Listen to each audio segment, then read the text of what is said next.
Mana? Yuk kita baca. Yuk. Oke. Anda sudah lihat tadi yang kubacakan. Ya, pengantar ini singkat para sahabat. Mantep TV sudah standby. Di like, di subscribe, di share sebanyak mungkin untuk supaya mencegah sahabat-sahabat kita di luar sana tidak terpengaruh terhadap pemurtadan. Yohanes berapa? Yohanes 11, Yohanes 11. 11 ayat. Data nomor 45 sampai 57 satu perikop. 45 ayat 45 sampai 57. Ya. Saya tengok ya, mana di sini unsur politik dikatakan, coba di mana? Silakan Anda baca, Bung. Udah, ayat berapa yang ada unsur politiknya biar saya baca? Baca satu perikop supaya Anda dapat kemudian menangkap. Ada cuma mana unsur politik di sini, di mana nih? Di mana nih? 50 tidak ada. Bagaimana bisa Anda mengatakan di mana kalau Anda tidak membacakannya? Ayat 53 tidak ada, 54 pun tidak ada, 55 pun tidak ada, 56 pun tidak ada. Kenapa Anda? 57 Kenapa pun Anda tidak nggak ada berani ayat membaca? terakhir. Kenapa Coba. Anda nggak berani membacanya? Udah saya baca. Begitu berat. Coba Apa Anda yang baca. berat? Udah dibaca. Di mana disitukan unsur politik? Apa sakit? Apakah teman-teman mendengarkan saudara ini membaca Bible-nya sendiri atau dia cuma menghayal saja? Poinnya intinya dibaca. Intinya. Enggak Membaca. Berapa? Assalamualaikum warahmatullahi wabarakatuh, Burunda semuanya. Waalaikumsalam. Iya. Baca dari data 45.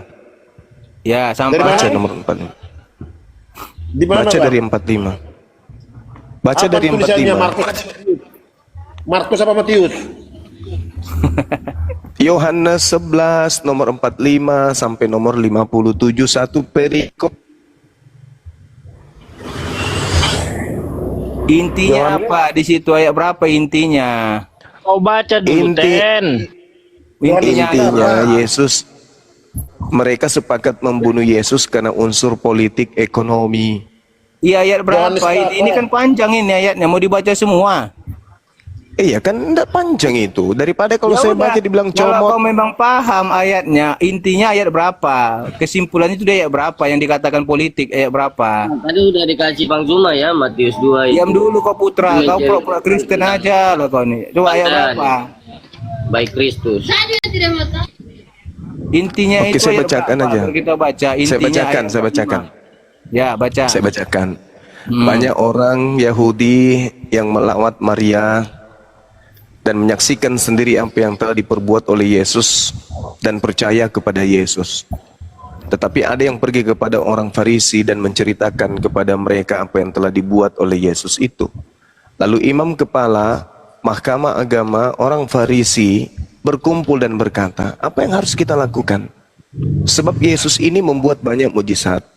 Apabila kita biarkan Yesus berbuat seperti itu, maka semua orang akan percaya kepadanya. Dan orang-orang Roma akan datang dan akan merampas tempat suci kita serta bangsa kita. Paham sampai situ? Mana Ini di situ sudah masuk ada unsur politik. Mana? Lah ini sudah masuk unsur politiknya. Ya mana? Intinya Kalau- gimana? Ayat berapa? Kalau Itu datang Kalau menggenapi hukum Taurat ya. enggak, Yesus tidak datang untuk menggenapi itu. Jadi ketika kemudian dikatakan bahwasanya imam-imam kepala Mahkamah Agama orang Farisi berkumpul, mereka kemudian bertanya jawab, apa yang harus kita perbuat ini sekarang? Sebab orang ini membuat banyak mujizat. Apabila kita biarkan dia berbuat banyak mujizat, maka akan semakin banyak orang percaya kepadanya. Dan kalau itu sampai terjadi, maka orang Roma akan datang dan merampas tempat suci kita dan serta bangsa kita. Iya, betul. Tetapi sabar. Nah, terus? Tetapi seorang di antara mereka, yaitu Kayafas imam besar pada tahun itu, berkata kepada mereka, kamu tidak tahu apa-apa dan kamu tidak insaf bahwa lebih berguna bagimu jika kamu kemudian satu orang kemudian mati untuk bangsa kita daripada seluruh bangsa kita ini binasa. Hal itu dikatakannya bukan dari dirinya sendiri, tetapi sebagai imam besar pada tahun itu ia bernubuat tentang Yesus bahwa Yesus harus mati, akan mati untuk bangsa itu. Benar. Ya. Terus? Ini unsur apa? Unsur politik atau unsur Di dosa? mana dikatakan di situ unsur politik? Ini kan tentang kelahiran Yesus. Gimana? Ini unsur politik, cerita ini unsur politik. Dari Ini mana unsur dikatakan politik. unsur politiknya? Di mananya? Di mana ayat berapa? Ya, itu- mereka tidak mau membinasakan. Ini unsur politik karena sudah lintas negara ini, lintas kerajaan ini. Orang-orang Roma menginginkan kemudian merampas bangsa Yahudi, bangsa Israel, bila mana mereka kemudian membiarkan Yesus ini banyak dipercayai oleh orang-orang, maka orang-orang datang tidak akan membayar pajak kepada raja. Itu, maka Mana ada di sini katakan pajak? maka mulai hari itu mereka sepakat untuk membunuh Yesus. Saya tanya samamu, Di menurut sini cerita, intinya sabar dibilang dulu, Yesus jangan itu cuma banyak asal membuat banyak mujizat, bukan bayar kamu pajak, banyak kamu mujizat. saudara pernah lihat monyet? Monyet Di itu mana hanya itu? bersuara tok, tidak mengerti apa Dengar yang dulu. disuarakan. Di Pernah mana lihat dia monyet situ nggak kamu? politik arti Pernah tidak kamu lihat monyet? Monyet itu hanya bisa bersuara, otak nggak berfungsi. Kaulah itu. Yang saya bacakan tadi, Bahasa- yang saya bacakan Ngerti tadi artinya. itu pertanyaan saya. Cerita yang ada di Yohanes 11:45 dan seterusnya ini, itu ada rencana membunuh Yesus itu karena dosa waris atau itu karena ketakutan? Tadi kau bilang unsur politik. Ya ini pertanyaan saya, Tuyul. Tak ada di sini unsur politik. Di sini banyak mujizat. Teman-teman, Yesus lahir monyet itu ini masih mau dapat- Sabar dipertahankan. dulu, monyet. Kalau manusia paham. Monyet ini masih mau Orang lagi dipertahankan? ngomong. Sabar dulu. Monyet ini mau dipertahankan Jangan atau? dia. Buka mulut. Mantap. Gitu. Baik-baik dilayanin. Jadi saya lanjut teman-teman sekalian ya. Kita butuhkan Kristen yang masih bisa kita waraskan untuk meninggalkan agama penjajah tersebut. Jelas sekali bahwasanya cerita yang ada di kitab mereka ini adalah aib. Apabila kita bongkar, ternyata Herodes ingin melenyapkan bayi Yesus karena unsur politik. Lalu kemudian imam-imam kepala internal mereka, orang-orang Yahudi juga ingin melenyapkan Yesus karena unsur politik. Ketakutan mereka terhadap penguasa kekaisaran Romawi, Imperium Romawi, agar tidak mengambil bangsa mereka. Maka mereka sepakat membunuh Yesus. Adalah lebih baik satu orang Yesus kita bunuh daripada orang Roma merampas kita semua. Makanya Yesus itu apa yang dikatakan oleh Yesus? Aku menyerahkan nyawaku untuk banyak orang sebagai penebus. Ngerti nggak di situ? Oten-oten ini. Kenapa Yesus mau dikatakan sebagai penebus nyawa orang banyak? Yesus rela pergi meninggalkan dunia, diangkat ke langit demi supaya bangsa Israel itu tidak dirampas oleh penjajah Romawi. Paham gak kalian orang Kristen dongok? Paham gak kalian? Bukan menebus dalam arti kata menjadi korban tumbal di atas salib. Yesus itu rela menjadi tumbal, rela menjadi korban. Dia rela mengorbankan dirinya. Makanya pada saat ingin ditangkap di Lukas 22 nomor 4344. Sabar dulu. Habis ini Anda boleh berbohong. Yang penting jangan menjadi bodoh ya. Jangan kayak tadi. Jangan bodoh kayak tadi. Anda boleh berbicara sampai gigi Anda berjatuhan semuanya. Boleh. Selama yang Anda sampaikan itu adalah kebenaran. Tapi kalau dongok kayak tadi itu percuma. Kami tidak ingin berbicara dengan kumpulan makhluk binatang kebun binatang. Kami ingin berbicara dengan manusia meskipun beda agama. Paham sama situ? Nah, sekarang gini, saya lanjut sedikit aja. Nanti bebas Anda berbohong. Jadi, ketika Yesus mengatakan, aku menyerahkan nyawaku untuk sebagai tebusan bagi orang banyak. Maksudnya, kalau aku bertahan di bumi, orang-orang akan semakin banyak percaya sama aku, maka bangsa Romawi akan datang merampas semua kemudian apa yang dimiliki oleh Bani Israel. Maka murid-muridnya, sahabat-sahabatnya, keluarganya Yesus menjadi sandera dari penjajah Romawi. Maka dia harus pergi, meskipun kemudian dia harus mematahkan kemudian misi kedatangannya sebagai penginjil di tengah-tengah kaumnya Bani Israel. Makanya dia berdoa dalam Lukas 22:43-44, Bapa, sekiranya mungkin beban ini biarlah berlalu, tetapi bukan atas kehendakku, melainkan atas kehendak-Mu lah yang terjadi. Maka seorang malaikat turun dari langit untuk memberi kekuatan kepada Yesus. Jadi siap-siap nih Yesus diisi oksigen untuk terbang ke langit, dibawa oleh malaikat. Itu yang terjadi. Bukan jadi tumbal untuk dosa-dosa, nggak ada. Jadi ketika Yesus kemudian terangkat ke langit, tidak terjadi kemudian penjajahan beruntun kepada Yerusalem pada saat itu. Itu yang perlu Anda pahami. Tapi kalau Yesus bertahan, maka betul kata Imam Kayafas, bangsa mereka akan dirampas, tempat suci mereka akan dirampas. Kalau Yesus bertahan, maka Yesus harus terangkat. Kita harus upayakan kata mereka untuk membunuh ini orang. Karena kalau tidak, bangsa kita akan diambil alih. Makanya Yesus, oke lah kalau begitu. Aku terangkat sesuai dengan kehendak Tuhanku. Itu yang perlu Anda pahami. Jadi kesimpulan saya, Kristen dengan hukum Taurat itu tak ada hubungannya. Kristen dengan Yesus itu tak ada hubungannya.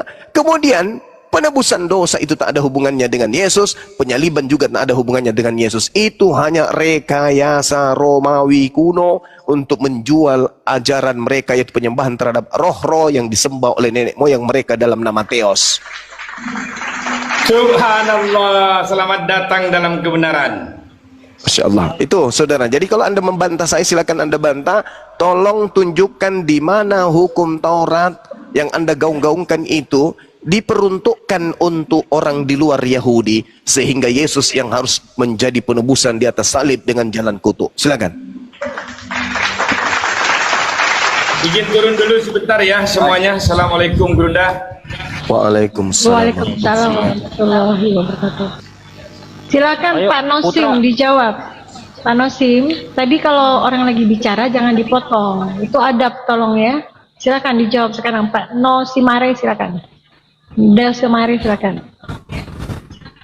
Itu kan saya asumsinya si Jumai itu kan asumsi liar menurut pengapanya, penafsiran dia sendiri, penafsiran liar. Semuanya itu omongannya itu bohong. Di kekristenan itu Yesus itu mengajarkan kebaikan, memberikan contoh. Dia menunjukkan dia bahwa benar-benar anak Tuhan. Dia menunjukkan mukjizat di dunia ini. Tapi cuma seenaknya mempremi untuk menyesatkan orang-orang. Tapi tidak segampang itu. Tuhan juga tahu apa yang mau diucapkan cuma. Tuhan juga Bang, ada pakai data bang, bentar bang. Anda ngomong pakai data. Pakai data ngomongnya, jangan asal ngomong bang ya. Sepintar apapun Justru Bang Juma tuh berkata sesuai data, saudara. Ya silakan pakai data ya. Kalau data Silakan itu Anda bantah apa yang disampaikan Bang Juma, tapi pakai data. Silakan. percuma. Jadi si Juma itu menurut saya penyesat. Ya udahlah, aku turun. Mau kemana? Udah premi. Gak sanggup, gak sanggup, bilang aja gak sanggup. Gak ada data. Cuman congoros aja Gurunda, congoros. Ya, kita lihat ya. Tadi ada pertanyaan mana unsur politiknya dan mana pembayaran pajak yang dimaksud. Saudara-saudara sekalian yang dicintai oleh Allah, di dalam kitab Lukas bab 23, kita bisa melihat lalu bangkitlah seluruh sidang itu dan Yesus dibawa menghadap Pilatus. Di situ mereka mulai menuduh Yesus, katanya, telah kedapatan oleh kami bahwa Yesus ini menyesatkan bangsa kami dan Yesus ini melarang membayar pajak kepada Kaisar, dan tentang dirinya ia mengatakan bahwa ia adalah Kristus, yaitu Raja. Ini jelas sekali, unsur politiknya sangat nyata. Tidak ada unsur sedikit pun terkait dengan penebusan dosa, dengan menebus Torah, membatalkan Torah, kemudian untuk mengganti hukum Torah dengan hukum kasih. Itu nggak ada, sama sekali nggak ada.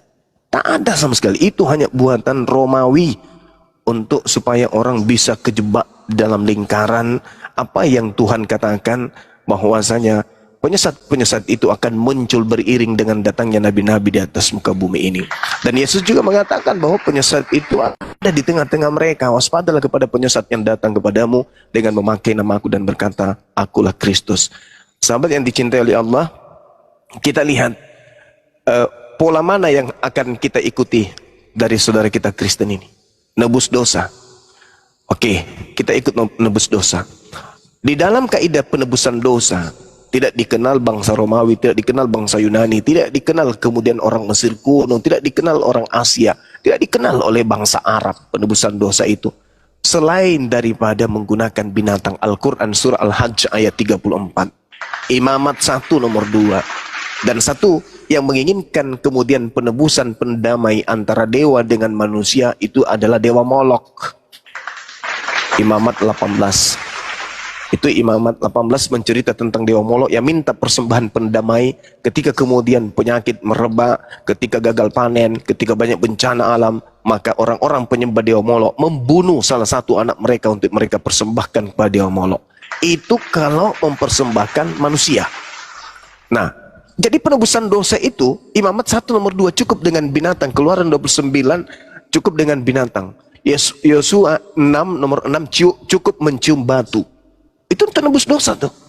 Lalu kemudian 2 Tawarik 14 nomor 7 cukup dengan berdoa, bertobat, maka dosa-dosa akan diampuni. Tidak ada dosa ditebus dengan cara membunuh orang, nggak ada itu. Jadi konsep ini cacat, konsep ini timpang. Kemudian Yesus mengajarkan di dalam Matius 8 nomor 4, pergilah perlihatkanlah dirimu kepada imam. Lakukanlah apa yang, persembahkanlah persembahan apa yang perintahkan Nabi Musa kepadamu. Berarti imamat, binatang berarti. Kemudian, kalau kita ingin mengorek lebih dalam kesesatan yang dijual selama ini oleh orang barat melalui penjajah yang masuk ke Nusantara ini, coba saudara-saudara buka Bible kitab Kisah Para Pewarta 21 nomor 15 sampai nomor 26. Bagaimana Paulus ketika habis mengajarkan agama Kristen kembali ke Yerusalem, apa yang dilakukan oleh Paulus, saudara-saudara? Bertaubat dan melakukan persembahan-persembahan ala Yahudi, bukan persembahan Yesus, darah manusia, daging manusia, itu nggak ada.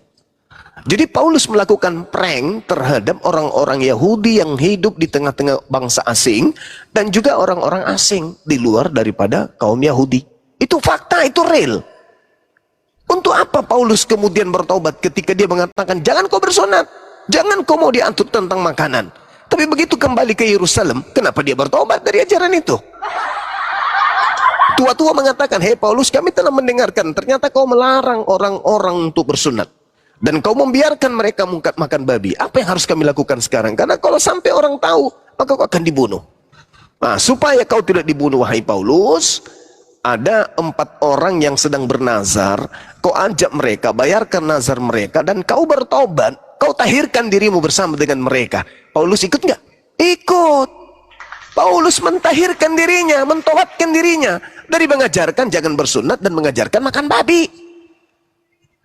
Jadi ini artinya bahwa memang itu hanya rekayasa saja untuk melanggengkan ajaran sibilisisis yang mendatangi Paulus agar orang-orang menyembah dirinya dalam nama Yesus.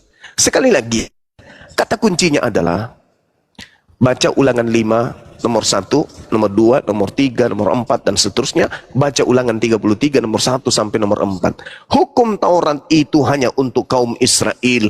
Kalau ada yang melanggar hukum Torah, maka yang dihukum adalah dia, orang Israel. Ketika ada perintah, contoh, jangan engkau makan babi, berguna nggak itu bagi orang Kristen? Tidak. Kenapa? Karena hukum Torah larangan makan babi itu bukan untuk orang Kristen.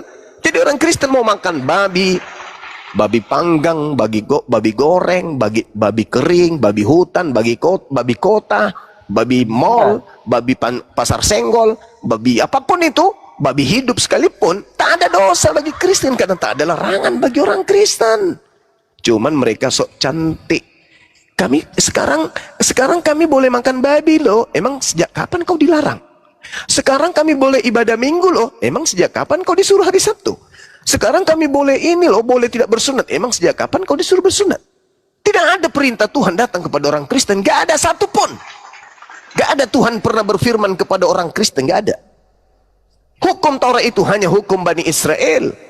Tak ada hukum untuk Islam atau hukum untuk Kristen, nggak ada.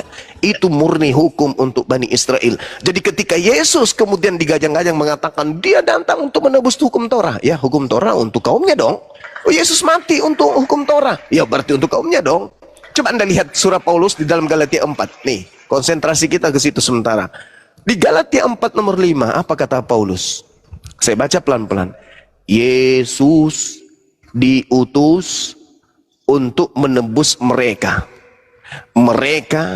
yang tunduk kepada hukum Taurat, supaya kita, jadi kita ini maksudnya orang-orang Israel yang ada di Galatia, supaya kita diterima menjadi anak atau hamba.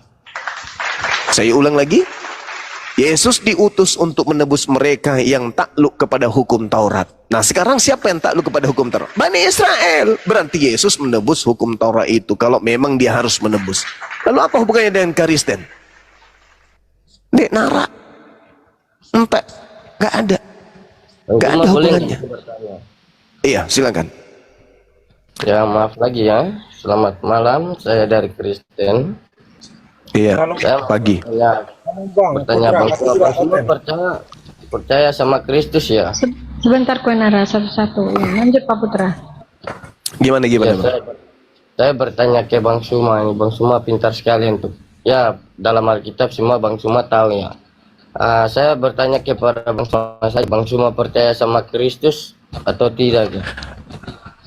Kristus yang datang di tengah Bani Israel, Islam menyebutnya Al-Masih. Inni Abdullah atani al-kitab wa ja'alani nabiyan. Ya Bani Israel, inni Rasulullahi ilaikum. Kristus yang ini saya percaya. Ya. Terima kasih dengan jawabannya Pak Suma ya. Ayo Pak Suma ada Bible? Pak Suma bisa ada di kepala ayat yang saya akan berikan ke Pak Suma. Boleh, silakan Anda sebutkan. Ya, kita buka dalam 1 Petrus muridnya Tuhan Yesus ya. Oke. Pasal 4 ayat yang ke-16. Oke. Silakan Bang. Ya. Bang Suma coba tolong Silakan. dibacakan.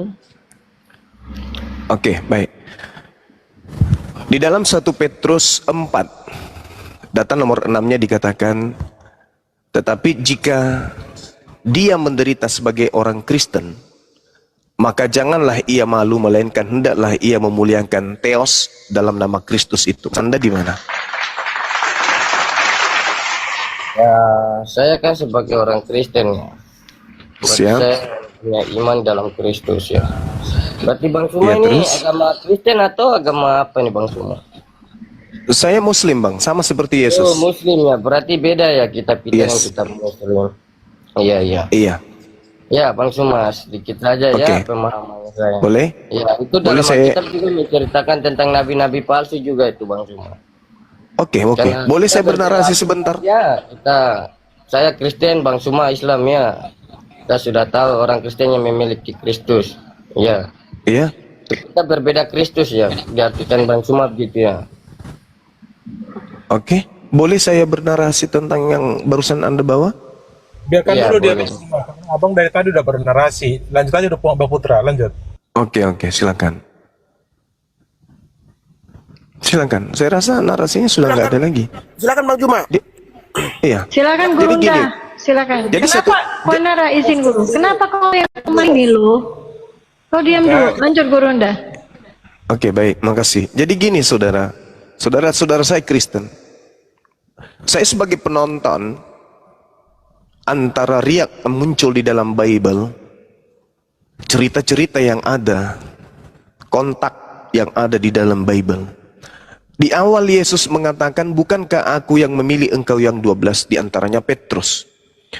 Di data Matius 15 nomor 24, Yesus berpesan kepada Petrus agar jangan ke bangsa lain. 2. Ketiga, Paulus dalam suratnya Galatia 2 nomor 8, Paulus sendiri yang mengatakan bahwasanya Petrus diutus hanya kepada orang-orang yang bersunat.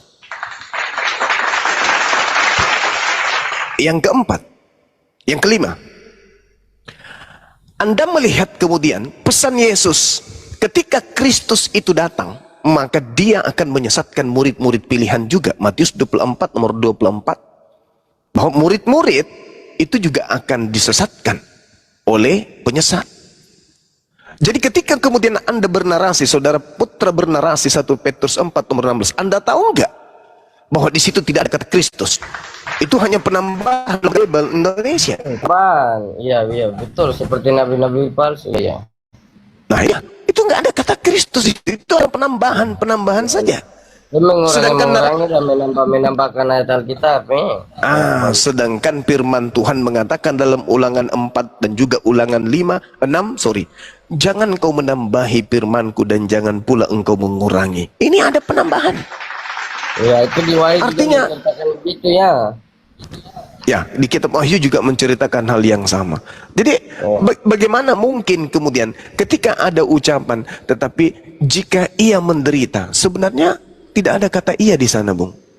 Ketika berbicara mengenai menderita, ketika menderita orang Kristen, maka janganlah ia malu, melainkan hendak memuliakan Tuhan. Memuliakan Tuhan saja. Ya, tadi saya sedangkan udah Tuhan bertanya yang- ke Bang Suma ya, kalau kita beda kitab Ya. gitu ya. Ya. Ya, sedangkan Tuhan yang dimaksud di sana yang dimuliakan itu bukan Tuhannya Yahudi, tapi Tuhannya Romawi, yaitu Theos. Jadi Kristen ini diminta untuk memuliakan Tuhannya Tuhannya Romawi, bukan Tuhannya orang Yahudi. Gitu, Bung. Sekarang Iya. boleh saya bertanya kepada saudara Putra. Ya, boleh. Nah, di dalam kitab Petrus itu, di situ tertulis Theos. Di dalam pengabaran Paulus, Filipi 2, nomor 6, nomor 7, nomor 8. Theos menghilangkan kemudian kodrat kedewaannya, lalu turun ke bumi menjadi manusia, mati di atas salib. Sama cerita seperti cerita Krishna, cerita Dewa Horus, Attis, kemudian Osiris, sama itu.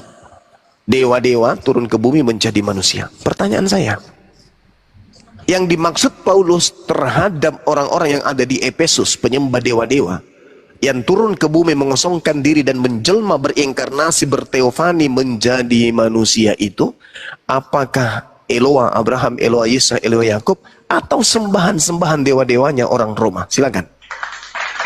Ya. Kita kan tadi udah dibahas ya, kita beda kitab ya. Cerita Abang kan beda dengan cerita kita dalam kitab kita ya, dalam Kristen ya. Jadi gitu Bang Suma. Oke, sekali lagi saya katakan, Bung. Sekali lagi, kita memang beda. Tetapi saya sebagai penonton yang mengkaji permainan riak yang ada di dalam kitab saudara, menyimpulkan sementara, dan tolong dibantah kalau ada dari kalangan intelektual dari Kristen. Orang Yahudi mengatakan Tuhan, bilangan 23:19, bukan manusia dan bukan anak manusia. Yesaya 43 nomor 10, Tuhannya Yahudi tidak akan mungkin berubah, tidak dibentuk menjadi apapun. Lalu kemudian Yesaya 32 nomor 39, Tuhan pencipta langit dan bumi yang disembah oleh Bani Israel itu maha menghidupkan dan maha mematikan. Yesaya 15 Yesaya 15 juga menerangkan nomor 6 bahwasanya pencipta langit dan bumi itu maha suci lagi maha tinggi. Hosea 11 nomor 9, Tuhan bukan manusia dan bukan anak manusia. 2 Samuel 7 nomor 22, Tuhan tidak serupa dengan manusia. Lalu kemudian ketika itu terjadi di ufuk yang berbeda, ada dewa yang turun kemudian menjadi manusia, menjelma menjadi manusia. Pertanyaan saya, yang turun menjelma manusia ini dewanya Romawi atau Tuhannya Abraham, Ishak dan Yakub? Silakan. Oke, tanya dulu ya. Ini tadi kan Bang Suma kan udah bilang beda kitab ya. Ini Bang Suma tanya dalam kitab saya atau kitab Abang gitu.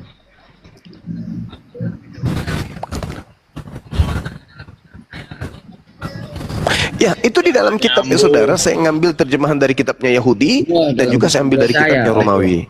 Kitab Yahudi Perjanjian Lama, kitabnya Romawi Perjanjian Baru. Silakan.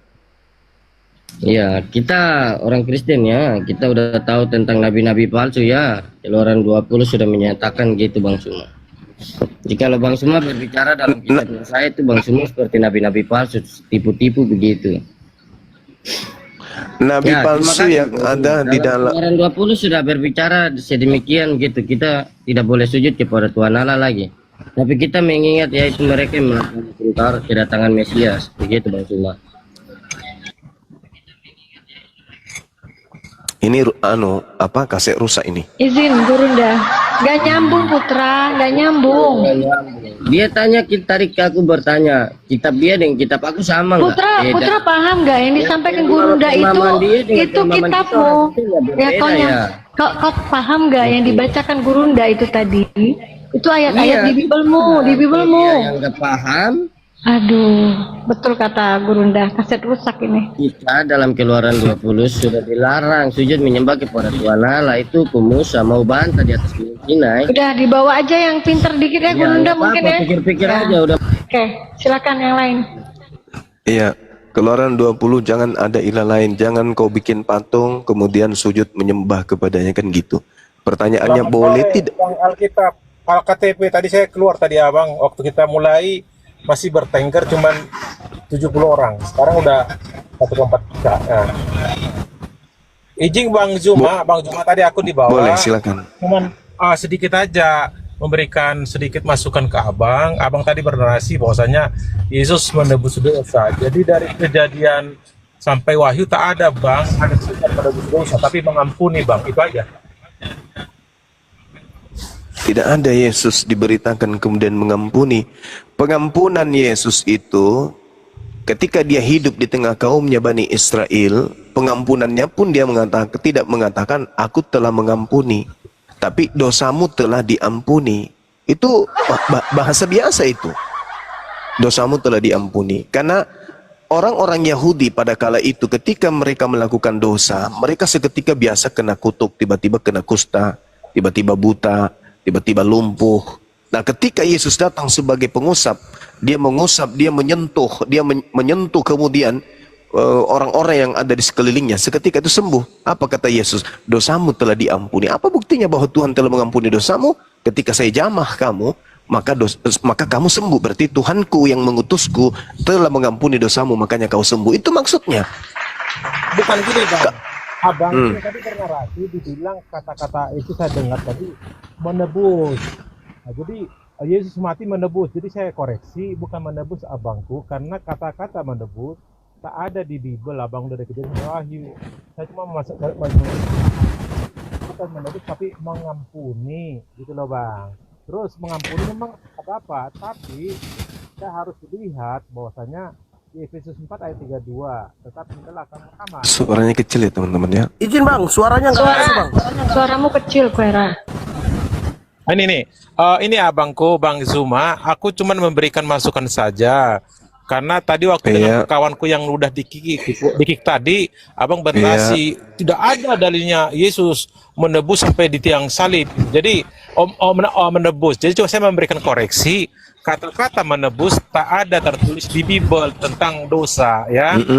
Rata-rata menyebutkan mengampuni. Namun yang mengampuni pun Allah Bapa, tapi ada satu dalil di Efesus 4 ayat 32. Tetapi hendaklah kamu ramah seseorang terhadap yang lain, penuh kasih mesra dan saling mengampuni sebagaimana Allah di dalam Kristus yang telah mengampuni kamu. Gitu. Ya, itu aja masukan dari saya. Oke. Baik, Bung. Jadi terlalu cerdas juga melampaui film kartun juga itu nggak bagus loh. Meskipun itu film kartun di ayat kalau berapa Bang? Ayo Bangku, di ayat berapa? Coba tunjukkan ke saya dulu. Gitu loh. Galatia 3 nomor 13 itu Anda apakah dalil yang begitu familiar di kalangan Kristen Anda pun buta terhadap dalil itu? Kristus telah menebus, dalam bahasa Yunaninya kan jelas itu, exagorazo. Exagorazo itu artinya menebus. Anda memiliki utang di Pegadaian, Yesus datang menebus utang itu sehingga utang Anda di Pegadaian lunas. Gimana? Data yang sangat familiar pun Anda nggak tahu. Yesus itu seibarat kemudian barang yang digunakan untuk membarter barang yang tergada di Pegadaian.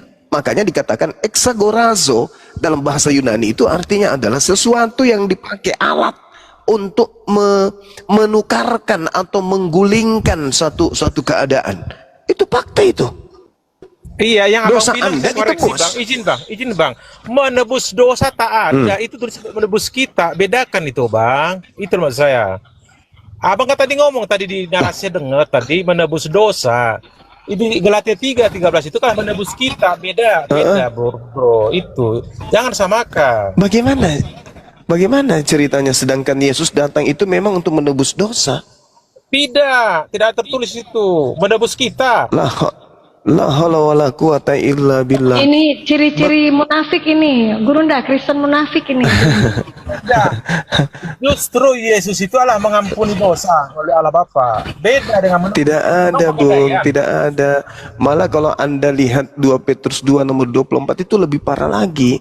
Yesus sudah menanggung dosa-dosa kita di dalam tubuhnya, bukan nebus lagi tapi menelan dosa-dosa, bukan menebus, memakan dosa-dosa. Maknanya, bro, kayak pegadaian namanya itu. Ya itu derita Anda, itu kita pandai mengatakan, itu bukan saya mengatakan. Saya hanya membaca dalil ya. Jangan ditambahin gitu loh. Beda. Kok jangan Nah, dengan menebus dosa beda, bro. Gimana ceritanya? Yesus itu mati di atas tiang salib untuk menebus, bukan menghapus. Kita menebus kita. Apa? Bukan dosa. Apanya yang ditebus? Apa yang ditebus? Apa yang ditebus oleh Yesus? Karena dia bayangkan. Apa yang ditebus? Apa yang ditebus Yesus di atas salib? Apa? Baca Yohanes 3:16. Apa itu? Dibacalah Yohanes 3:16. Enggak ada hubungannya. Justru Yohanes 3:16 itu tak ada hubungannya dengan kematian di salib. Manusia tidak ada menebus. Alamak, ini Anda jangan ngarang-ngarang lah. Saya berharap ada dari kaum Kristen ini yang punya intelektual. Jujur, Yesus. jujur munafik ini Gurunda. Justru dalil yang saya buat abangku. Coba sekarang aku di mana tertulis ada menebus dosa? Dari berapa? Alamak, Saya kasih 1 juta abang. Di mana tertulis ada kalimat menebus dosa? Sekarang, No. Yesus mati itu. Yesus mati itu minimal ada sekitar 25 ayat atau data di dalam kitab saudara bagaimana kemudian Yesus itu datang untuk menebus dosa. Misalnya di Efesus. Tunjukkan, ayo. Efesus Aku mau buka dalilnya. Efesus 1 nomor 7. Coba baca Efesus 1 nomor. Jangan jangan tambahin Efesus 1. Coba Efesus 1 nomor 2. Nomor 7 coba. 1 nomor 7 ya. Coba ya. Di dalam Dia dan oleh darahnya kita beroleh penebusan, yaitu pengampunan dosa, bro. Pengampunan dosa. Bagaimana pengampunan dosa itu bisa terjadi kalau tidak ditebus dulu? Bagaimana utang itu bisa terhapuskan kalau tidak ditebus dulu pegadaian? Kalau penebusan itu betul abang bilang pegadaian. Ini mengampuni, bro. Kok mengampuni? Diampuni karena ada alat. Izin Gurunda Bunda baca dulu biar yang di bawah dengar, boleh Gurunda? Baca ya. Iya, silakan. Diam. Kalau kau yang baca kau hilangkan sedikit kata-kata di dalam belum itu. Ini kitabku, aku yang baca. Anda nggak percaya? Silakan. Efesus 1 ayat 7, sebab di dalam Dia, Yesus ya, dan oleh darahnya kita beroleh penebusan, yaitu pengampunan dosa, bukan dosa. Itu apa yang ditebus di situ, Bang? Apanya? Apa yang ditebus di situ? Hah? Beroleh penebusan, yaitu pengampunan dosa. Beda penebusan. Berarti dosamu ditebus, nomor. Jadi dosa itu diampuni, bro, bukan tebus. Emang dosa itu masuk pegadaian. Iya. Memang Kristen harus begitu. Kamu harus berpihak ke Islam memang. Dalil. Jangan kau menjadi Kristen. Jangan kau menjadi Kristen, karena kalau Kristen kau ditertawakan, malah kau tertawakan dirimu sendiri. Karena dalam konsep Kristen itu, dalil, Yesus. Bang. Aku bukan congor. Sampaikan gitu. Oke. Tadi yang Yesus tebus apa? Apanya? Kita. Yesus ya. Menebus umatnya supaya hidup kekal. Iya, ditebus dari. Memangnya siapa berdosa? Kan nggak ada berdosa. Ya, ditebus dari apa? Iya, tunggu. Ditebus dari apa? Yang disebut di situ bukan penebusan dosa. Saya tanya, Yesus menebus kita, kau bilang menebus kita itu dari mana? Tebus kita dari mana? Yesus menebus kita dari apa? Paham nggak maksud kita mengampuni dosa? Udah. Saya bertanya bukan ke situ. Saya minta Anda jujur aja. Yesus menebus kita dari apa? Mengampuni kita dari apa? Dari maut. Dari maut. Allahu Akbar, masyaallah. Nggak jujur ini. Anda terlatih. Anda bisa menggantikan Paulus. Anda bisa menggantikan Yang saya Paulus. Anda koreksi sudah itu, terlatih. abangku, saya tak paham narasi abang, tapi saya koreksi. Tidak ada kata-kata di Bible menebus dosa, tapi nggak ada pengampunan dosa. Anda ambil tadi dari Galatia 13 untuk menebus kita, bukan dosa. Gitu. Iya, memang lucu sih kalau ini, kawan. Saya juga sepakat sama Anda. Saya juga malu kalau saya jadi Kristen kok Yesus jadi penebus dosa. Tapi mau gimana faktanya? Faktanya begitu. Nah, betul, setuju, sepakat kita. Cocok. Tapi mau gimana? Faktanya memang begitu. Mau gimana? Mau kemana lagi kita? Saya kan menjawab pakai Bible, abang. Tuh bukan modal saya ngomong ke Bible padahal. Jadi Anda dengan saya sama sebenarnya, cuman kadang-kadang temanku menjawab aneh-aneh, jadi ribut kan. Aku tadi udah ngomong di bawah, jangan terlalu ikuti narasi dulu, jangan langsung limbat supaya nanti nggak dikik. Buktinya langsung dikik kan, diludahin langsung kan, karena terlalu congor dia. Sampaikan aja pelan, santun gitu, gantiin bersuara. Oke, lanjut abangku. Iya. Bicarakan lagi apa bang? Cuma dimasukkan Itu aja ya. sih tadi, bukan membantah tapi masukan. Iya. Tadi dari Oke. izin Bang Juma, aku dengan AKTP tadi waktu masih 27 orang tadi kami, terus agak rame aku mundur dulu gitu. Udah dari awal kami dari jam 1 tadi Bang. Udah izin Gurunda, boleh Bunda baca karena di bawah minta diulangin ini. Boleh ya Bu Gurunda ya? Iya, boleh. Ya. Boleh. Efesus 1 nomor 7 ya teman-teman di bawah. Sebab di dalam Dia dan oleh darahnya kita beroleh penebusan, Koma. Iya, sabar, yaitu pengampunan dosa, menurut kekayaan kasih karunia-Nya. Itu teman-teman. Pengampunan. Ya, tapi kan? ada kata penebusan sebelumnya, On. Iya. Menebus itu dari pegadaian bro, pegadaian utang. Saya dengan Bang Juma udah pas tadi. Aku dengan Bang Juma cocok banget. Kan gitu. Cuman ada oten lain mungkin. Ya, tapi kamu nggak jawab pertanyaan Gurunda. Ditebus apanya? Silakan jawab. Dari alam mau supaya kita masuk ke surga sesuai dengan Yohanes 15. Ya, kita Kristen itu memperoleh hidup kekal. Kalau nggak percaya sama Yesus nggak bisa lah. Gitu. Lanjut. Oke, Oke. terima kasih Abang Juma yang Jadi- baik. Mungkin apa diskusi Ya. santai kita lah. Jadi menurut saudara fungsi kematian Yesus di salib itu untuk apa? Jadi Untuk Yesus datang ke dunia bukan mau mati bro, ya. Tolong pahami. Tak ada satupun Yesus itu bakalan dimetongkan. Tapi karena dengan dakwah dia, umat Yahudi tersinggung. Ada 3 poin itu. Kenapa ditersinggung? Pertama, Bait Allah katanya bisa dibangun 3 hari. Ya, menghina kan? Baru diangkat nabi palsu, baru melanggar hukum Sabat. Di situ mereka berupaya bagaimana caranya ini harus dihukum mati. Tapi tak ada dalil kan? Pontius Pilatus di tangan tak ada bukti, sehingga diserahkan kepada masyarakat. Masyarakat telah yang menyebutkan salibkan dia, biarkanlah si Barabas keluar penjahat ulung, tapi digantikan dengan ini karena dianggap mereka penghujat Yesus ini nggak diterima. Awal mereka kan ini Mesias supaya menyelamatkan kita dari penjajahan Romawi. Ternyata ini kok malah berantakan ya anak. Kok malah bekerja menyembuhkan orang di hari Sabat, betul tersinggung. Ya, wajar toh. Saudara, Anda tahu tidak bahwa tuduhan-tuduhan yang mereka buat-buat itu adalah tuduhan karena dengki aja? Betul. Nah, itu bukan tuduhan asli itu. Bukan karena Yesus itu mengatakan dirinya anak Tuhan, bukan karena dia mengobati orang pada hari Sabat, bukan. Tetapi karena memang mereka berencana untuk menghilangkan Yesus agar Roma tidak menguasai bangsa mereka. Betul. Maka mereka berarti nggak ada dosa waris, nggak ada menebus dosa, nggak ada kemudian Tidak ada mengampuni dosa dosa. waris. Nah, Kan nggak ada.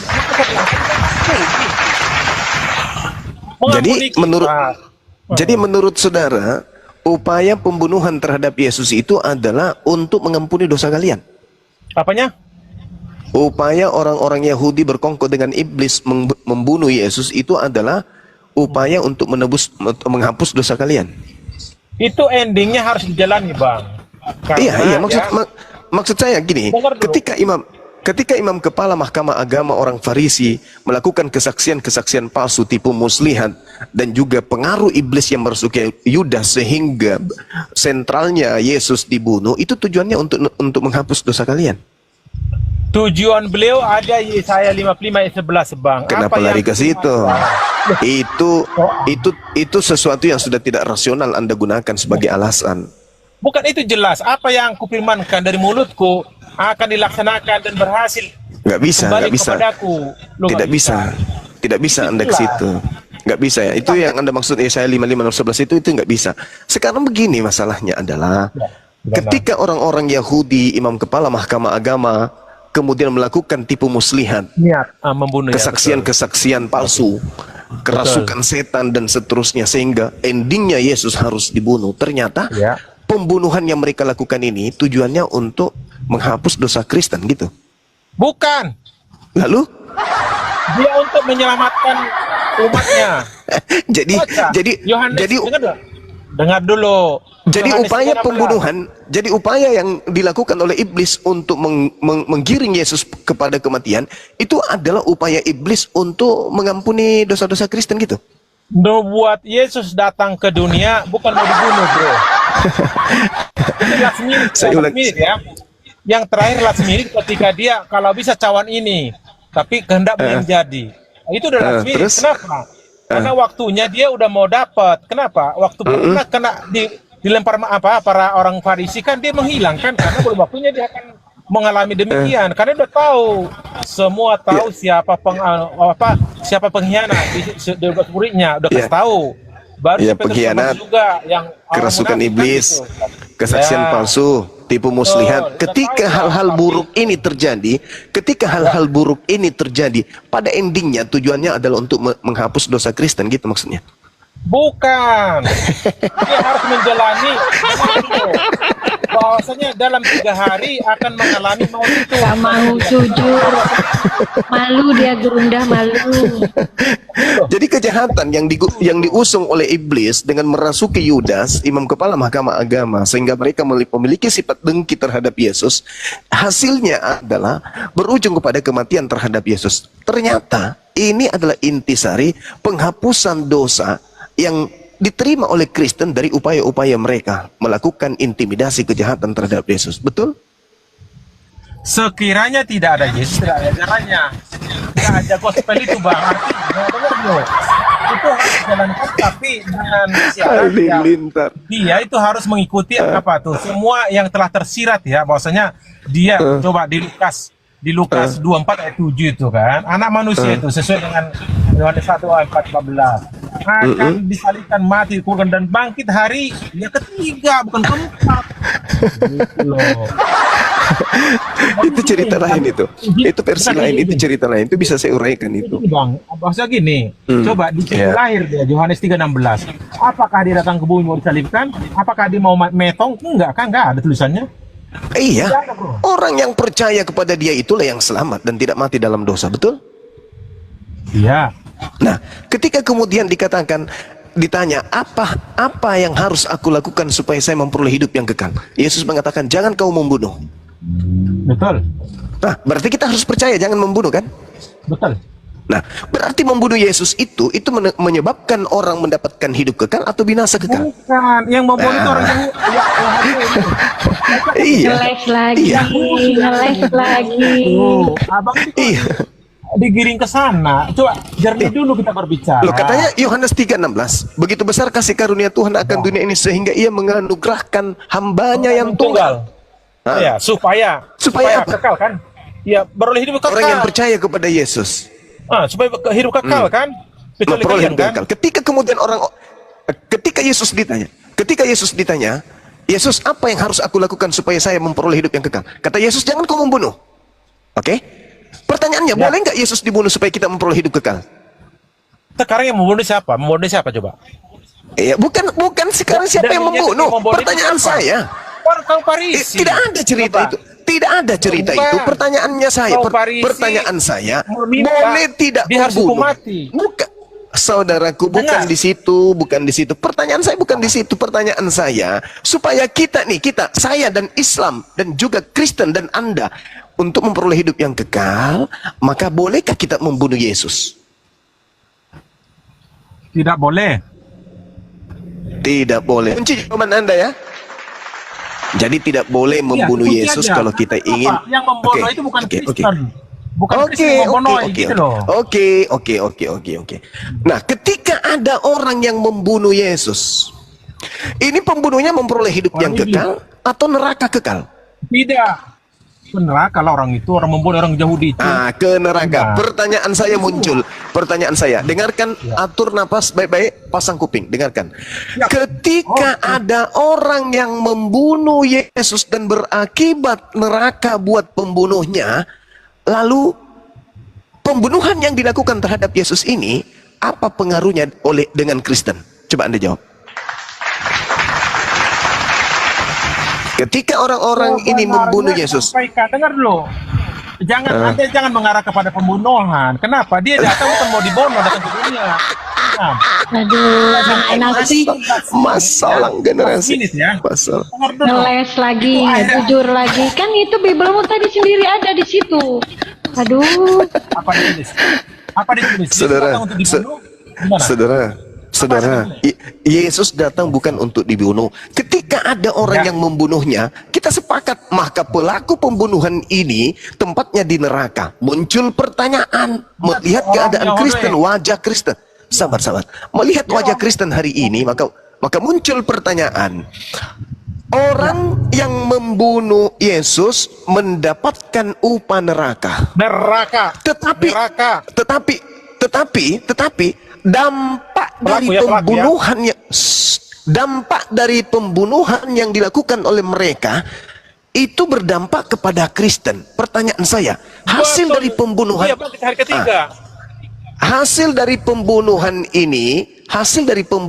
ini itu berdampak kepada orang Kristen. Oke? Iyalah, berdampak lah, Bang. Oke. Pertanyaan saya.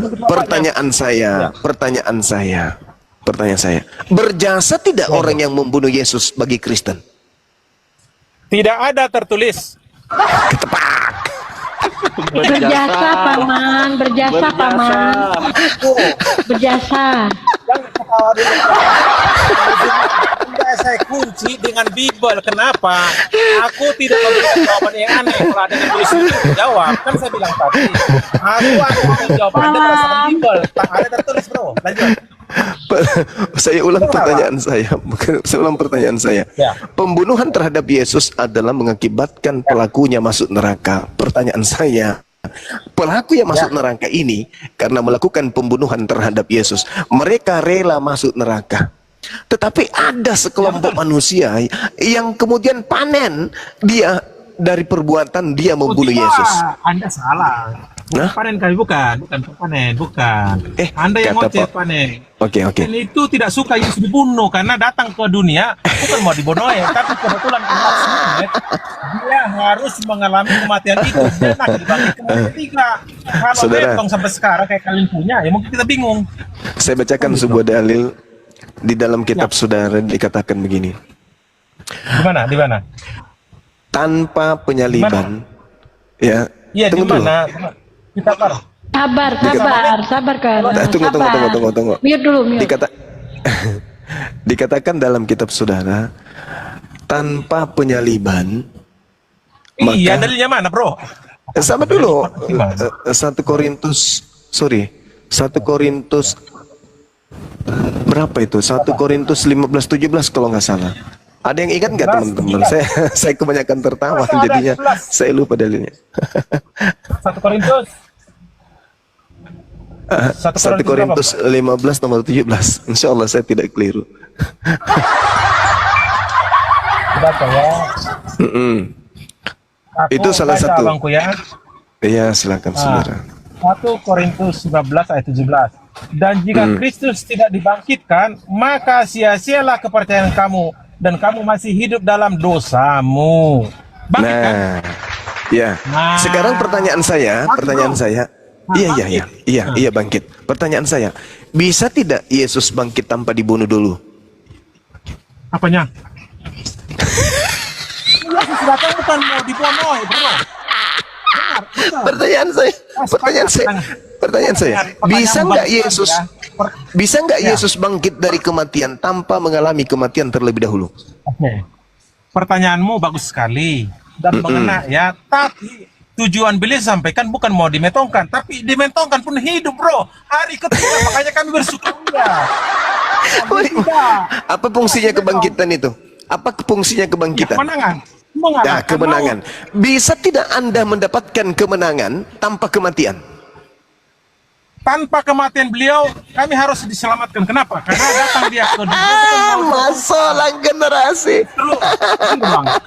Justru karena ada yang iri. Contoh, dianggap menghujat. Nggak jujur kau ini, Vera.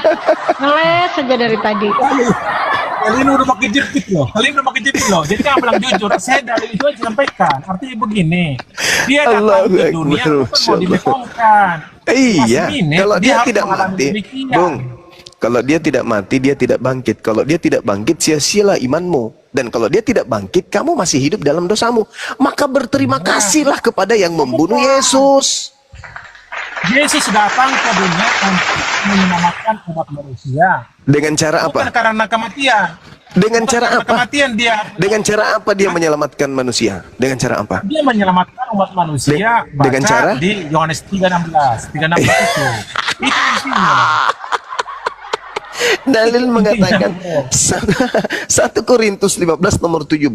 Jikalau Kristus tidak dibangkitkan dari kematian, maka sia-sialah kepercayaan kamu dan kamu masih hidup di dalam dosamu.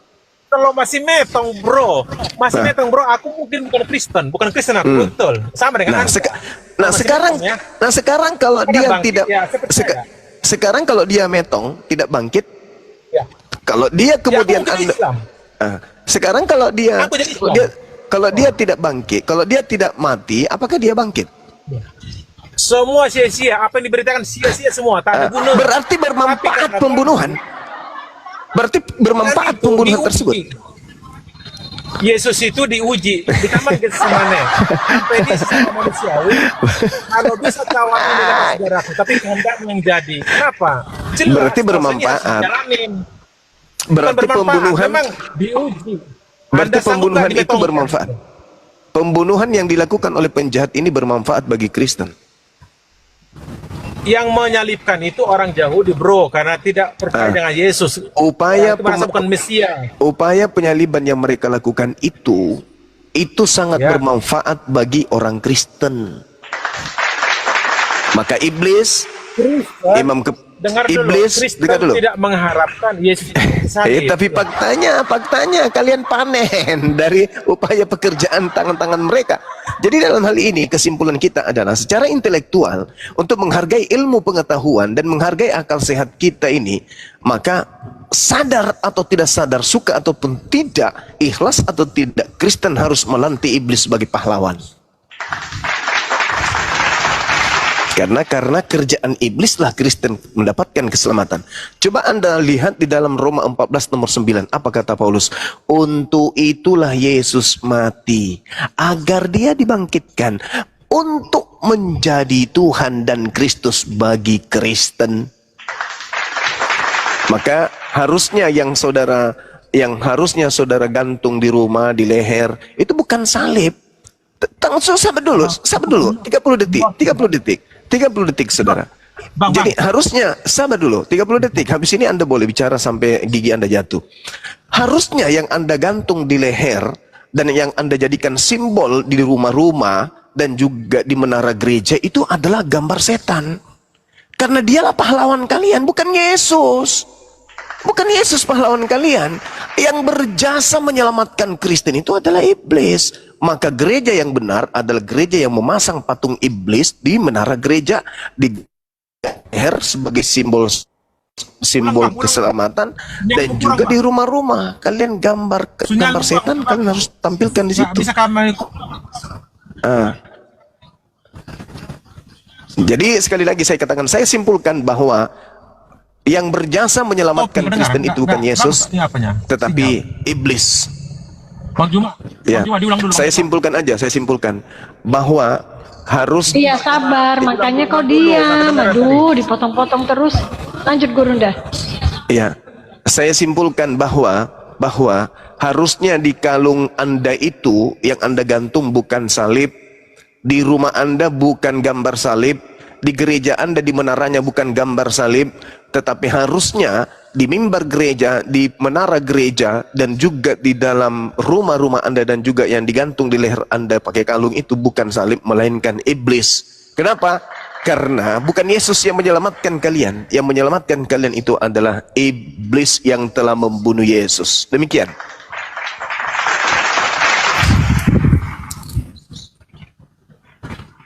Ya, baik. Terima kasih Gurunda. Izin Bunda mungkin sapa dulu, nih ada tamu ya, Gurunda dari tadi.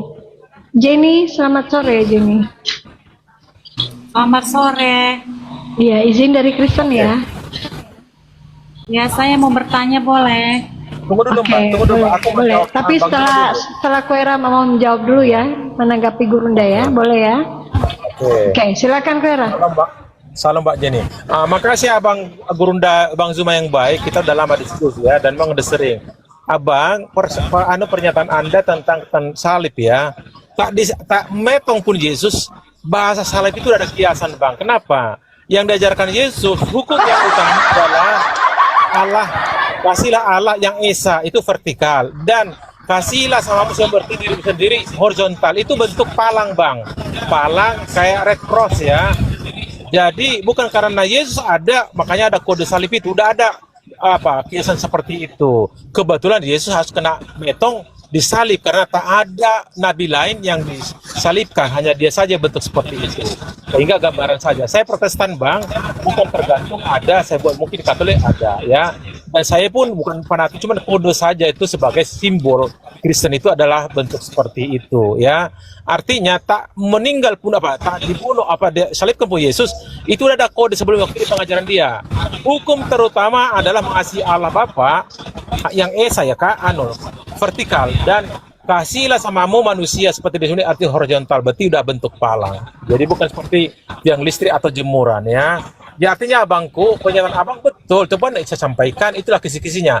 Yesus datang ke dunia bukan mau metong, bukan. Kebetulan last minute, beberapa tahun sebelum dia harus mengalami seperti demikian. Dan memang harus dijalanin. Secara kemanusiaannya kan jelas kok.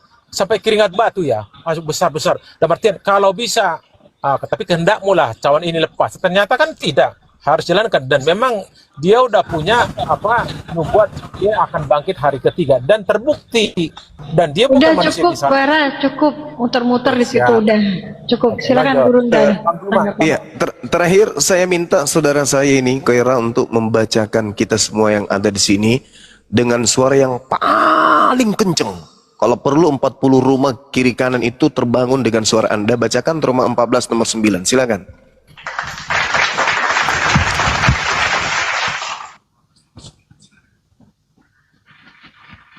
Bisa Anda bacakan dengan suara kenceng? Koera silakan, Roma 14 nomor 9 dibaca yang kuat. Aku jangan di-mute Mbak. Ya. Jadi perlu sampaikan, sebab kata Paulus ya waktu di Roma ya. Tolong dibacakan Roma 14 nomor 9. Silakan. Gak perlu narasi lagi, lanjut. Ada komunikasi. Kok kenapa sih? Aku mau ngomong kok di-mute. Gimana nih anak? Gimana? Ya Dende. Melulu. Ya saya bacakan ya. Iya. Di Roma 14 ayat 9. Sebab untuk itulah Kristus telah mati dan hidup kembali, supaya ia menjadi Tuhan yang dijunjung baik atas orang mati maupun orang hidup. Artinya dia yang dimuliakan, bukan Tuhan God, bukan. Paham? Lord dia. Lord artinya yang dimuliakan, yang dijunjung. Jadi bukan tujuan Tuhan. Yesus mati di situ apa? Berdasarkan dalil itu. Dalil ini diberitakan oleh Paulus ketika berdakwah di Roma. Dia ya, tidak tujuan Yesus mati untuk Tuhan nggak, Yesus nggak ngomong gitu, enggak. Untuk itulah Kristus mati dan hidup kembali. Dakwahnya gak jujur, ya ampun. Untuk menjadi apa? Untuk menjadi Tuhan, Paman. Selesai. Tapi Tuhannya itu bukan Tuhan kalian, God, bukan. Tapi dia Lord yang mulia. Allahu Akbar, Masya Allah. Beda dengan Tuhan kalian, bukan itu maksudnya, bro. Ya. Jelas, kalau nggak hidup, sia-sialah yang kami beritakan. Bukan cuman Sia-sialah hidup. kematian Yesus kalau tidak dia bangkit. Bukan Anda cuma tahu, kan? bangkit. Bukan cuma bangkit. Tujuan kematian itu satu paket dengan kebangkitan. Maka Tidak dalam hal ada ini tujuan disebutkan. Mana ada tujuan disebutkan? Anda kok orang untuk itulah Kristus mati. Iya, Untuk itulah Paulus. Kristus mati Kan supaya ia menjadi Tuhan. Itu omongannya Paulus aku berdapat kepada Untuk itu dia Roma. mati supaya menjadi Tuhan. Nah, berarti iblis dalam hal ini sangat berjasa. Bukan. Waktu di Roma Oleh karena itu itulah kan saya katakan, iblis. Loh, Justru loh, Paulus loh, berdapat kepada umat loh, Romawi. loh. Hai umat Romawi. Loh, Justru loh, karena loh, mati loh, itulah loh. Yesus bangkit. Jadi Tuhan penguasa untuk kita semua gitu maksudnya bro. Bukan Yesus yang ngomong, bukan. Iya.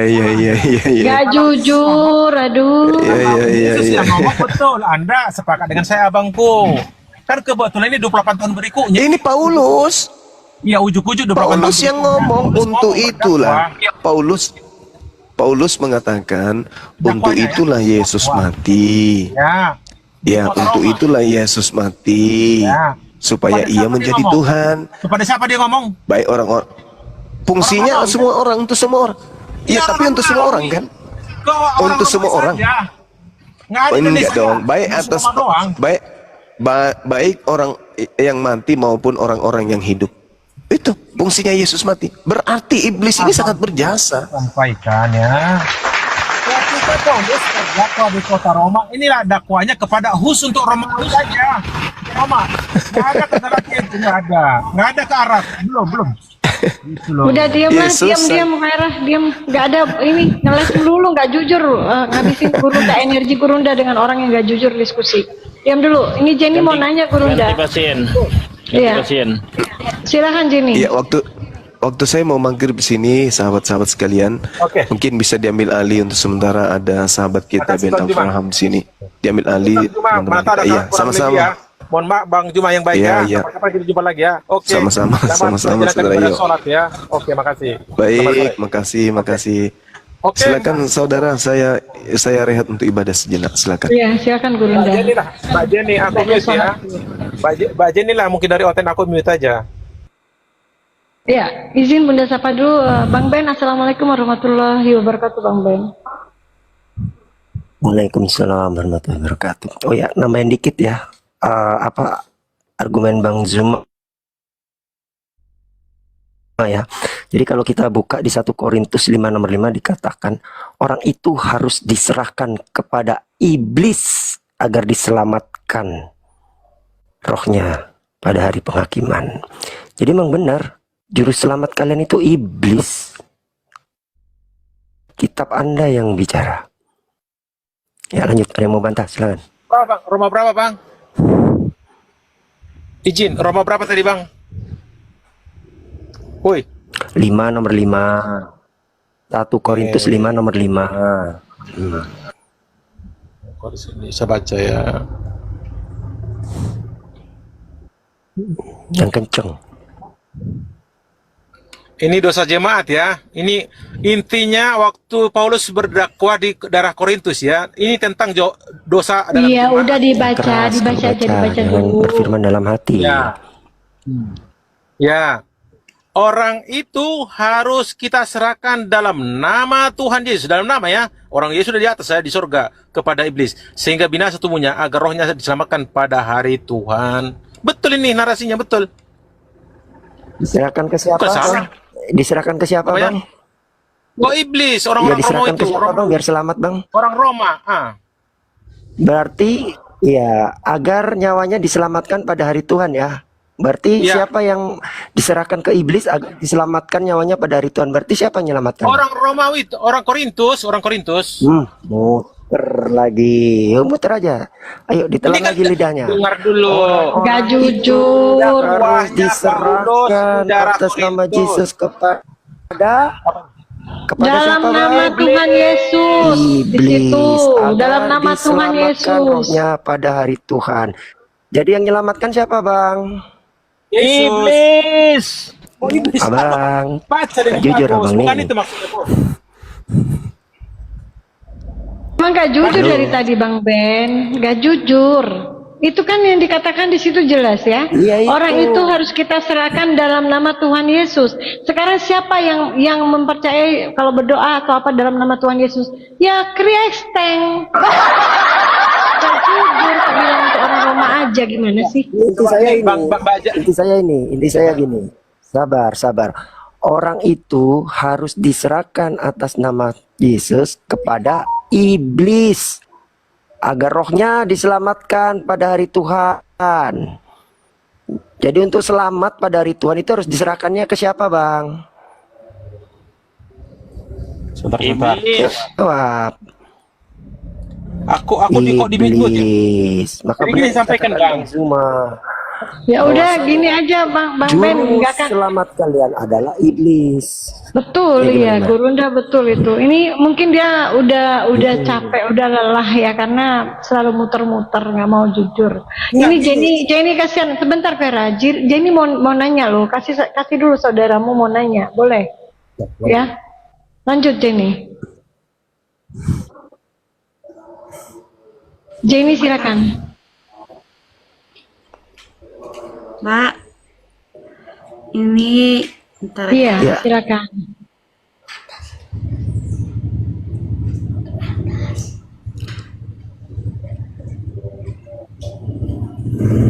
Oh, naikkan saya dulu. Besarin Mbak jadinya aja, jangan saya. Berapa saya di bawah? Kenapa Mbaknya? Ini dalam surat Al-Baqarah ayat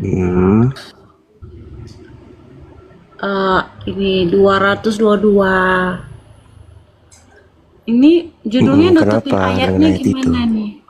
Nah nih, aku baca ya. Dibaca aja nggak apa-apa. Dan mereka menanyakan kepadamu dalam kurung Muhammad tentang haid. Katakanlah, itu adalah gangguan sesuatu yang kotor dalam kurung. Nah, karena itu jauhilah istri pada waktu haid dan janganlah kamu dekati mereka sebelum mereka suci. Apabila mereka telah suci, campurilah mereka sesuai dengan ketentuan yang diperintahkan Allah kepadamu. Sungguh Allah menyukai orang yang tobat dan yang menyukai orang yang menyucikan diri. Ini kan ada ayat larangan kalau istri lagi haid. Iya, ini Muhammad kan diberikan perintah kalau istri lagi haid nggak boleh didekatin. Bener nggak? Terus, iya tidak boleh dicampuri, artinya tidak boleh disenggamai, tidak boleh dicampuri itu. Tidak boleh disetubuhi. Ini nggak boleh didekatin. Iya, maksudnya dicampuri itu disenggamai. Iya, tetapi kan nggak boleh dicampuri, jangan nggak boleh didekatin. Benar nggak? Iya, maksudnya itu disenggamai, didatangi untuk disenggamai di situ maksudnya. Terus masalahnya apa? Iya, coba kita baca. Ini kan istri dan jangan kamu dekati mereka. Dekati kan bukan mensenggamai. Dicampuri itu apa? Iya, ada dua kan di sini. Ada dua. Satu jangan didekati, yang kedua jangan dicampuri. Iya betul, jangan didekatin, lalu jangan dicampuri. Didekati di sini itu adalah maksudnya datang untuk menyenggamai. Itu maksudnya. Iya, tapi terus dalam yang ditanyakan apa? Ini dalam Sahih Muslim nomor 3. Ini banyak ayat yang menjelaskan bahwa Rasulullah itu berbaring di pangkuanku ketika aku sedang haid dan membaca Apakah itu disenggamai? Apakah di situ disenggamai? Ya, dia berbaring di pangkuan Aisyah. Oke, saya jelasin ya. Jadi ayat yang Anda bawa tadi di Al-Baqarah itu mendekati dan mencampuri, artinya datang untuk menyenggamai yang nggak boleh. Kalau cuman datang aja, kalau cuman berdekatan aja nggak ada masalah. Yang dilarang itu datang untuk menyenggamai. Iya, makanya itu. Jauhilah istri. Katanya dijauhi, berarti nggak boleh dekat-dekat. Bukan begitu maksudnya, mbaknya. Maksudnya di situ. Kenapa kok dia Loh, di ini- ayat itu?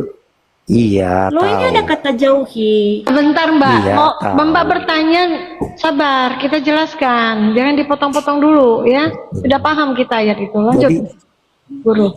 jauhilah, jangan kau dekati. Makanya ayat apa di terusannya ayat itu kan dikatakan jangan kau campuri. Maksudnya adalah dilarang datang kepada istri kita untuk menyenggamai dia ketika dia berhaid. Bukan datang, bukan berarti apa?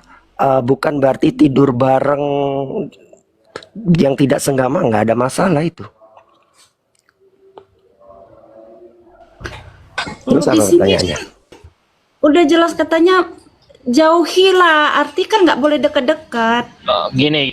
Kamu bertanya, sudah dijelaskan di situ ayat itu tentang larangan bersetubuh dengan istri apabila lagi menstruasi gitu loh. Paham tidak?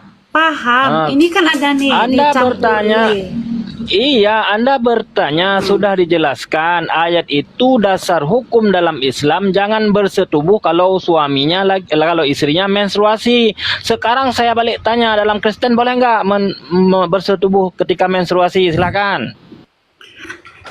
Ya, ini dulu kan ada kata dijauhi di sini, Bang. Jauhilah. Itulah yang dimaksud ayat itu loh, Mbak. Kenapa Anda bertanya dijelaskan? Jauhi di situ maksudnya jangan bersenggama, bersetubuh. Bukan nggak boleh mendekatin istrinya atau memberi makan. Jadi gini, apakah kalau misalnya sabar dalam Islam, apakah kalau misalnya dalam satu rumah istri lagi haid tidak boleh melayani suami, memberi makan, memberi minum? Kalau Mbak mengartikan menjauhi di situ harus menjauhi istri, bukan begitu maknanya Mbak. Menjauhi di situ, menidurin istri lagi haid itu nggak boleh. Maksudnya di situ, paham? Saya paham maksud Mbak. Kalau dalam otak Mbak menjauhi di situ berarti nggak boleh mendekati istri, itu salah. Gimana kalau kita dalam satu rumah tangga lagi haid, minta bikinin sarapan suami, kasih kopi suami, itu nggak boleh menurut Mbak? Menurut Mbak begitu? Udah dijawab loh. Kalau mau bertanya udah dijawab, jangan membantah dong. Udah, lanjut. Pertanyaan yang Aku lain. baca ya. Nih, karena itu jauhilah istri. Udah dijawab Mbak, menjauhinya itu untuk bersenggama, nggak boleh bersetubuh. Contoh, dengar Mbak, dengar. Contoh, saya kasih contoh nih. Dengar ya, telinganya pasang. Saya lagi haid. Terus suami saya, apakah tidak boleh saya layani untuk beri makannya? Tidak boleh kasih untuk minumnya? Kalau dalam otak Mbak menjauhinya itu berarti nggak boleh dekat-dekat. Bukan begitu. Paham? Maksudnya tidak boleh melakukan hubungan suami istri kalau istrinya lagi haid. Kami jelas ada hukum fikihnya. Betul kata Bang Kupro. Dalam Kristen gimana ajarannya? Kalau Mbak lagi haid boleh nggak ditusuk sama suami? Oke, ada Jadi Ustaz bahasa Quran itu bahasanya indah. Waalaikumsalam. Waalaikumsalam warahmatullahi wabarakatuh. Ya. Oh, selanjutnya harus Untuk Bunda Ustaz izin maghrib sholat dulu ya semua. Bunda izin parfum. Jadi Quran itu bahasanya indah, tidak seperti Alkitab Anda gitu loh. Kalau Alkitab Anda ketika membicarakan tentang sesuatu yang bersifat dalam tanda petik adalah vulgar, itu yang ngomong apa adanya, tapi tidak di Quran. Quran itu bahasanya Ya, saya indah. kan tinggal baca di situ Silakan, Ustaz katanya Khalid. jauhilah istrimu. Jangan dekatin. Bang Jenny, Nah, Mbak ini kan Jenny, dalam- Mbak Jenny, Mbak dalam- Jenny, Mbak Jenny, dengar saya nggak? Dengarkan saya. Ya, lanjut Ustaz Felix.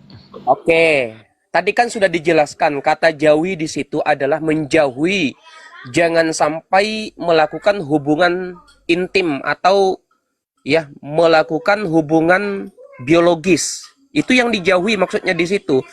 Adapun mendekati dalam artian untuk misalnya seperti yang diterangkan dalam hadis tadi, misalnya duduk di pangkuan Rasulullah SAW itu dibolehkan. Yang dilarang ketika kemudian melakukan hubungan senggama atau biologis. Nah, oke lah saya tanya balik, tunjukkan data dalam Bible secara eksplisit menjelaskan tentang masalah haid, tentang masalah dilarang untuk melakukan hubungan biologis pada saat haid. Silakan. Kenapa langsung ke Bible? Ini aku masih tanya ini loh. Kan di mirroring, Mbak. Ya udah buka dulu. Sudah dijelaskan. Buku. Atau gini deh, Mbak. Tunjukkan data dalam Bible menjelaskan tentang aturan-aturan menikah atau syarat-syarat pernikahan dalam Bible. Silakan. Bentar dulu lah, kok tahu? bentar. Kenapa langsung lari ke Bible? Anda harus Dari hadir. tadi, Izin Ustaz Felix dari sebentar. tadi kan Bisa sudah. bertanya tapi tidak bisa ditanya. Apa izin Ustaz Felix. Jadi gini. Saya baru nanya kalau 1 Anda- menit kok udah nanya Bentar. Bible. Kalau Anda bertanya, artinya Anda tidak tahu, Anda tidak paham. Makanya ketika kami memberikan jawaban, yang ada Anda itu mendengarkan. Bukan Anda membantah, kecuali Anda paham, Anda bisa baca Arabiknya. Anda baca pun tak bisa. Nahwu sorof tak bisa. Anda cuma modal terjemahan. Terus Anda bantah penjelasan kita. Apa yang Lah mau ini Anda aku bantah? ini kan aku tinggal baca. Memangnya kan ini salah terjemahannya kan bukan? Ya, Oke, kapan tadi sudah terjemahan? dijelaskan, Mbak. Tadi sudah dijelaskan. Ayo, silahkan kita mirroring. Tunjukkan data dalam Bible, ya, yang menjelaskan tentang syarat-syarat pernikahan. Silahkan. Silahkan dijawab dulu pertanyaan saya. Setelah Anda menjawab pertanyaan saya, lalu Anda bertanya lagi. Silahkan. Syaratnya Bang Ustadz Felix tidak ada, Bang. Tidak ada persyaratan nikah dalam Bible. Jangan dulu, Kuira, saya menguji dulu perempuan Oke, satu ini. Ayo, silahkan. Ya ada syaratnya harus nggak boleh anak kecil, harus beda jenis. Ya silahkan Harus- pakai Nggak ada, data, Mbak. Mbak. Jangan Anda dalam diskusi. Ini bukan tempat Anda menguji. makin dijepit nanti. Kasih dalil lah biar Bang Felix itu tahu. Harus ada data. Saya bilang tadi Ya, tidak diskusi ada. pakai Ya, data, jujur aja dalil, bilang Mbak. nggak ada. Syarat Karena kalau saya- kita tidak pakai ya. Kalau syarat-syaratnya kayak Undang-Undang 45 ya Kita nggak pakai ada dalil, lah. Mbak. Jangan sampai diskusi kita mengarah kepada penghujatan, Mbak. Kita pakai dalil dan berdialektika. Ya itu syarat-syaratnya kalau kamu minta kayak Undang-Undang Pancasila harus A, B, C, ya nggak ada. Tetapi kan Kita konsep pakai data, Mbak. Kita pakai data. Diskusi itu pakai data, Mbak. Bukan pakai congor, Mbak. Pakai data di mana syarat-syarat nikah dalam Kristen. Silahkan ditunjukkan datanya. Kalau memang ada tunjukkan. Bukankah agamamu mengatakan katakan iya kalau iya, tidak nggak kalau ada. tidak? Kan saya Anda kan juga beragama Kristen. bilang. Silakan. Kalau kamu minta A, B, C, D gitu yang detail menurut kamu yang nggak ada. Nah terus kamu mengkomplain, kamu mengkritik agama orang sementara agamamu sendiri tidak beres. Coba tunjukkan data dalam Bible tentang larangan mensetubuhi istri ketika dia sedang haid. Silakan. Nggak ada, Pak. Kalau Kristen bukan soal cebok. Nggak ada. bukan Terus soal agamamu itu haid. dari mana? Agama Kristen itu tapi iya kalau memang tidak ada, Kristen ini agama apa sebenarnya?